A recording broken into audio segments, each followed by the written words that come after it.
Well, hello everyone, and welcome to my kitchen table. Now, just use your imagination. It's not quite a kitchen table, is it? And we're not quite at home. Where are we? Well, we're in Australia, and we've got this man with us, Harry Bates. I'd like to say welcome to my kitchen table, and if you ever come to Manchester, then you're more than welcome. I'll make you a cup of tea and we can do it properly. Perfect. But I'm a guest in your country, and do you know what, Harry Bates? Perfect timing, really, because I have to congratulate you. What a weekend you had. The South Adelaide Rally? Yeah. So on the weekend we had round 5 of the Australian Rally Championship, which was the Adelaide Hills Rally. That's the one. And we had an amazing weekend. Yeah. Managed to win 12 out of the 18 stages. So fantastic. One of those weekends. It's all coming together for you. It's taken a little while with that AP4 car, which is a very specific car, isn't it, to the Australian Rally Championship. It's taken a wee while to get it right, but it's looking good now. Yeah, so the RSAP4 is something we built to the AP4 regulations, which are what we have here in the Asia Pacific region, as I suppose something that we can build ourselves to try and compete against R5 cars. And on the weekend we managed to do that for the first time. We were trading stage times with a Skoda R5 car, so it was a big achievement for our team. Fantastic, well done. Well listen, first kitchen table since Rally Turkey, and what a Rally Turkey was. Harry, as a media commentator and as a fan of rallying, I loved it. I thought Turkey was just quite remarkable. You know, rallying in its purest form, I suppose you could argue, it's about speed, yes. It's about navigation, but it's about tactics. It's about using your head as well. It was in the olden days. And I think we saw a little bit of that coming back in Turkey because it was so unpredictable, so rough that we had drivers having to use their heads. Yeah, absolutely. It was a massively exciting event to watch from the other side of the world for us. It was incredibly rough, and I think that was kind of the anticipation going in, was that it was going to be quite rough and a proper endurance event, which it really lived up to be. For me, and it's still an unanswered question, is what happened to Ogier? Ogier was given an open goal to get himself right back to the absolute fighting end of the championship this year. He's still in the championship, very much still in it, and I would never, ever write off Sebastian Ogier. But he performed prodigies of valour to get that car back to service after that issue he had. And then inexplicably in the next stage, what he's called one of the silliest mistakes of his career. As a driver again, these things happen, but 99.9% of the time, you can put your finger on why you made a mistake. It's odd that Ogier cannot quite identify what happened there. Yeah, absolutely. Ogier is not someone we expect to do this. He never makes mistakes. The trademark of his career has been his lack of mistakes and his sort of element of perfection that he brings to the game. But he did make a mistake. It almost seems like the only thing you can put it down to is a little bit of brain fade. Happens to me a lot, happens to me an awful lot. Which for him is just unusual, and I think that's why we were also caught off guard. Now, so the championship, Harry, is building up, isn't it? It's building up. We're building towards Rally Australia. We're back here in 5 or 6 weeks' time for what is going to be the most remarkable event. I'm excited by it already. But what I'm also excited about is all of this speculation for next year, because we're still really uncertain as to who's going where, who wants to do what next year. Now, you have heard some very interesting gossip that I hadn't heard about that man Ogier. You've read something somewhere. I did read an article that was translated from French into English, right? That was suggesting that Ogier was to confirm a move to Citroën soon.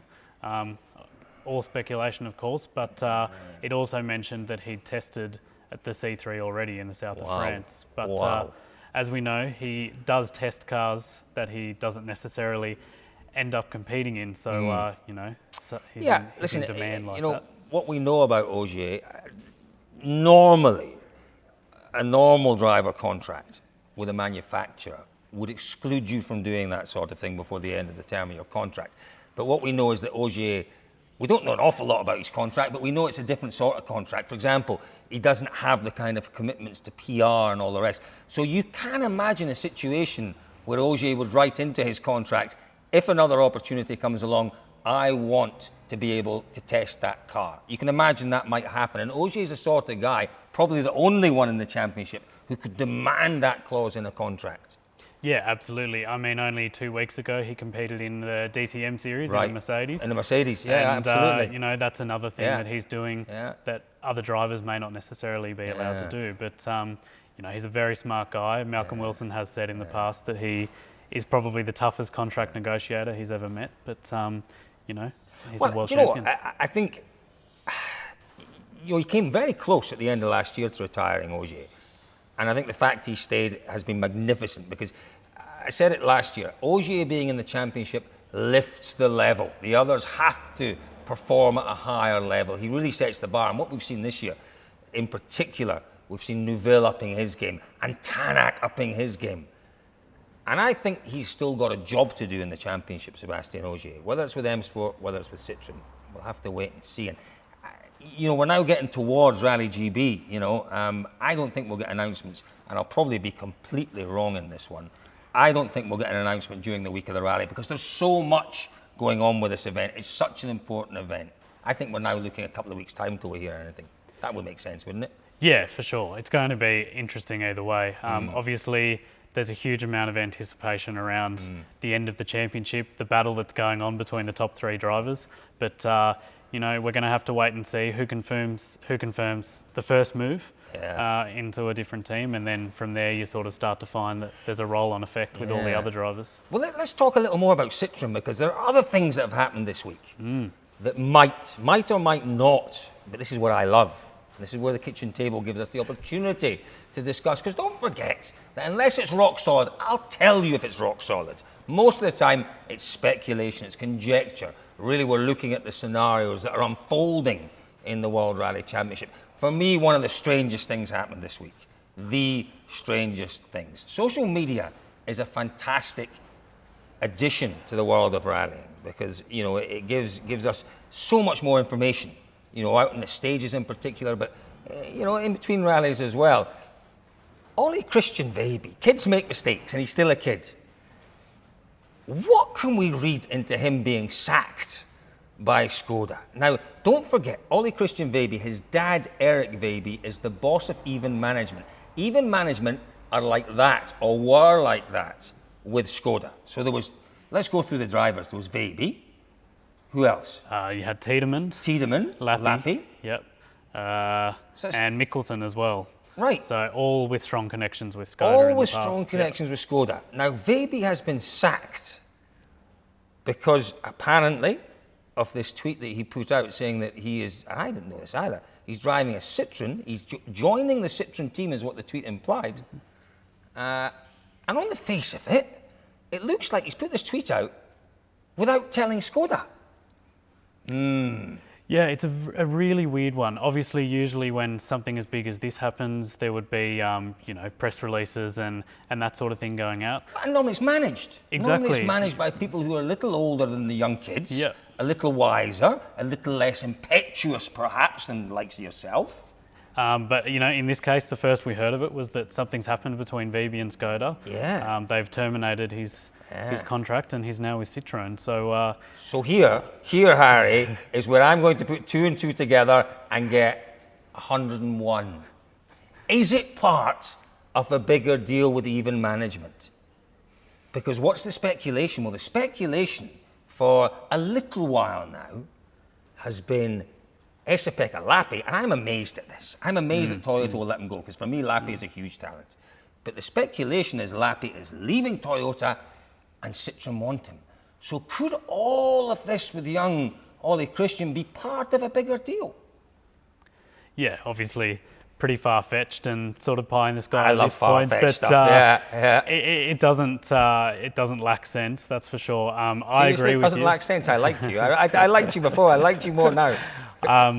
I agree with you. I find it very odd that there's talks of Lappi leaving Toyota. He's been a really natural fit into that team, and I think we've all liked him being part of that team. But you know, he has to do what's best for his career as well, and potentially there's more money elsewhere for him. So, but I also think that he sees now that Tanak's established himself, and Tanak is the undoubted #1 at Toyota, and everything will go towards Tanak making Tanak world champion. And I think that's maybe the biggest issue that if Lappy's got an issue that he's got with Toyota.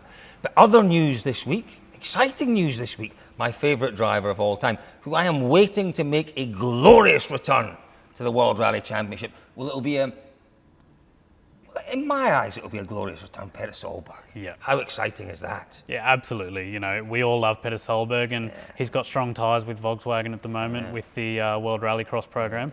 And I think it's a fantastic move on their part to put him in the R5 car for its debut. No expectations, no pressure on him. Go out, have fun, and tell everyone how great this car is. It's a stroke of genius to put him in the car. Absolutely, yeah. It'll be a really good thing for Volkswagen, you know, and it brings in a new sort of competitor into the R5 category. And we've got, you know, it's the old boys' return, isn't it? It's like an old boys' reunion. We've got Loeb, we've got Solberg, Ken Block as well in Rally of Spain. It's going to be one to look forward to for sure. You know, I was lying in bed this morning, very, very early, because it was an early start. What time did you start this morning? 4 a.m. my alarm went off. 3 a.m. Ooh. 3 a.m. I don't think I slept last night, but anyway, because I was so excited about meeting you today. I really was. The thing I thought about 2 o'clock this morning was, who's going to co-drive for him?